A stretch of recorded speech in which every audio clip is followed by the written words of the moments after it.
I call this the Davis exercise. The Davis dataset is a portion of data reported in an article by Davis and Cowles, Body Image and Exercise, a study of relationships and comparisons between physically active men and women. It's in a journal called Sex Roles. The point of this is to show you some basic operations in R, things that you might want to do when you're looking at your data, and also to emphasize the importance of cleaning your data to make sure that your data are correct before you go on to do any kind of hypothesis testing and so forth. Okay, so to begin, what I like to do, I have this in almost all of my files. I run this. This in particular is important because if you run something that says, you created an object called data, then it's still there, and data will be there, and it'll be updated, and you may call it by accident, and it'll be something different than what you think. So data gets you assign it to be something, and it'll surprise you that there'll be stuff in there that you didn't intend. So cleaning the console will get rid of all that stuff so that you're starting with a clean slate. Then you want to install any packages that you need. In this case, we're going to need 3, and these are commented out, but you would install packages car, psych, and ggplot2 for this module. I'm just going to invoke the libraries now, and then we are ready to begin. Now let's see what happens when we run Davis. Okay, so for Davis we have sex, male and female. We have weight. This is by machine. Height by machine. Reported weight, reported height. So this person weighs 77 kilos and they report 77 kilos. They're 182 centimeters and they report 180, and they're male. Structure Davis will tell us the what R thinks. So R thinks that Davis is a data frame. It has 200 observations. There are 5 variables. Sex is a factor, so it's got the values f and m, and it represents them by 2 and 1, and the rest are integers. Okay, so these are our data set. And the other thing I wanted to make sure that you notice is that in the data set, sometimes people didn't answer these questions. So we have measured height and weight, but we don't have reported height and weight. And so there's some missing data here. Okay, so we want to know how many men and women are in the sample. We want to know, when we combine the men and women, what are the means and standard deviations for height, for weight, reported height.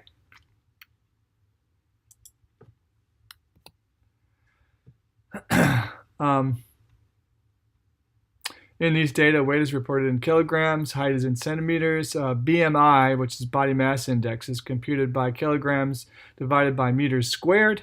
So we want to divide centimeters by 100 to yield meters, and then square that to compute the BMI.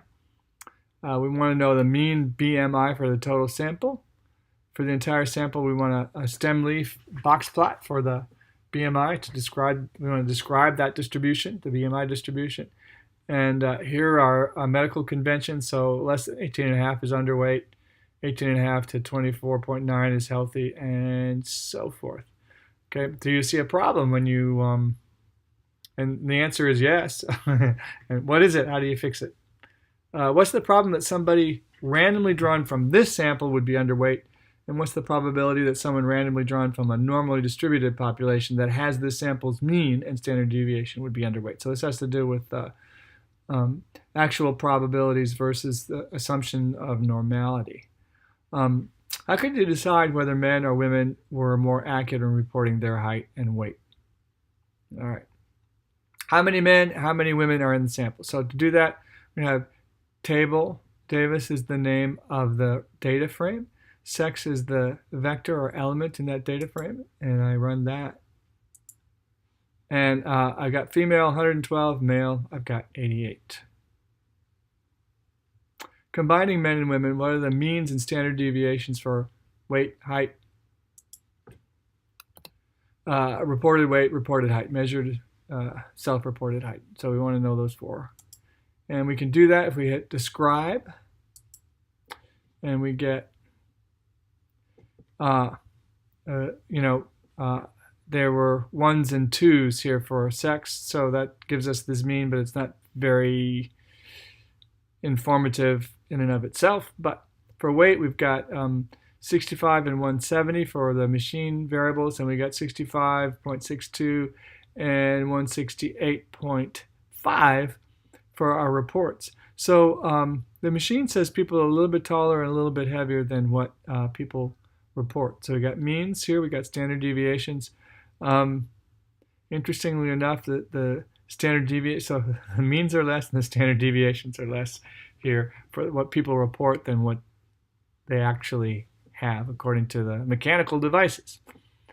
Okay, in these data, weight is in kilograms, height's in centimeters. We want to compute BMI. So I'm going to create a new element. So Davis is our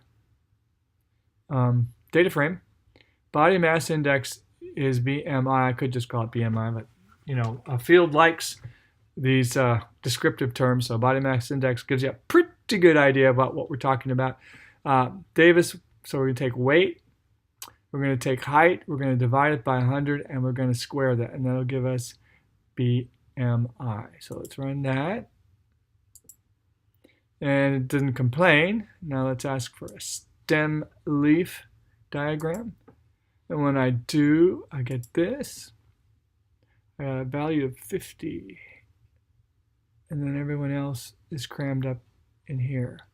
So you could say that's an outlier. And this is an indication something's wrong. Okay, it shouldn't look like that. What do we got here? What's going on here? So what does Davis think? So we got a new variable here, body mass index, and it's a number. So these are integers. That number means like an integer, but it's a real number, so it's got places beyond the decimal point. Okay, so we found that there's a problem there. We can do the same thing. Stem leaf said there's a problem. We can now plot body mass index using ggplot and a box plot. So so I invoke ggplot. Davis is the name of the data set. For the aesthetics, I want body mass index. There's only one box plot here for body mass index. And geom box plot says, give me a box plot. So let's run this. All right. And this is, there's this one guy up here. So this guy's a problem. All right. So what we can do is now we could ask for, there's a number of ways we can do this. So stem Davis height, let's see what we get there. Okay, so there's a 57 here. Stem Davis weight. And there's a 16.6 here. So let's go check the data.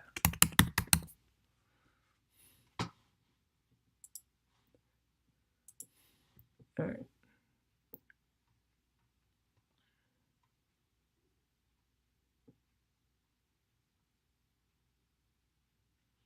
Now here you see this 166 and 57 and 56 and 163, and this is an unusual BMI, right? We got 510. All right, so this is, I think what happened here is that they transposed these two. So 57 should be over here. So you got 56 for the reported, and 166 should be over here. So these guys are just backwards. All right. So this is the 12th person, and I'm going to fix that by swapping the numbers for the 12th person. So the 12th person is, so we got Davis height for person 12. I'm going to make that 57, so I'm going to move that over, and Davis height is 166. All right, so I'm running that. let's go back and look at Davis. Let's look at number 12. And it didn't work because I didn't recalculate BMI. So I got those values in there. So now these guys are looking good, but I forgot to do that. So let's go back and run that. And now let's go and run that. That's better. Still got this guy's an outlier of a bit, but not so bad. And how about this? Okay, that's better. You know, that's a reasonable, more reasonable kind of a box plot. All right.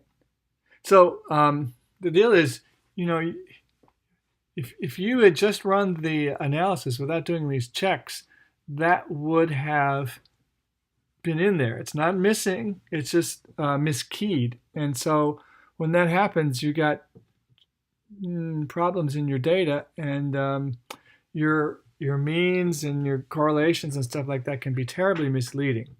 Right? This is the data set that comes with the package car, so it was in there. I didn't do this to the data set, it came that way. So by looking at the data, I figured that one thing you could do is do this transposition, and it seems reasonable because you have the reported height and weight that looks like these numbers except for transposed. The other thing you could do is set them to missing. You could remove this 12th person.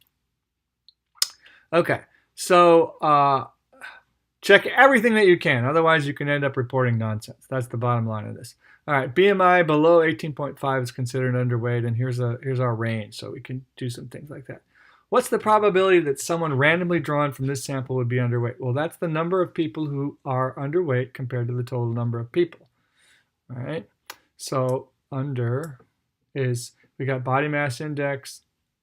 I think this is not going to work. I need Davis.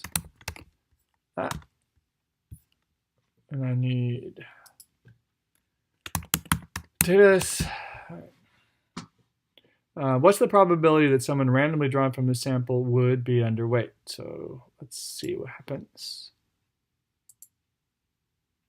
All right, let's describe under.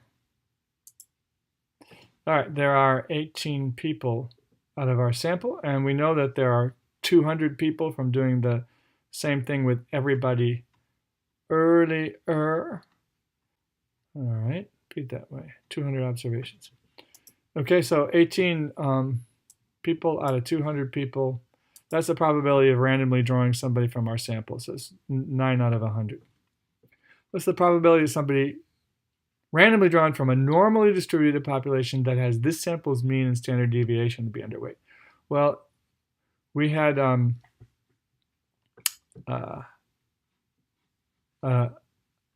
mean of 22.25 and a standard deviation of 3, and we're looking for the distance between that and 18.5. So what would we get? So our z is minus 1.25. So 18.5 is 1.25 standard deviations below our sample mean. So that is the quantile, and so we need the p-norm. So we need the probability of the from 0 or negative infinity up to minus 1.25, which would give us the proportion, and that's 11. So in our sample it was 9, and theoretically we'd get a 10.5 or 11, which is actually pretty close. So the distribution's not too badly skewed here.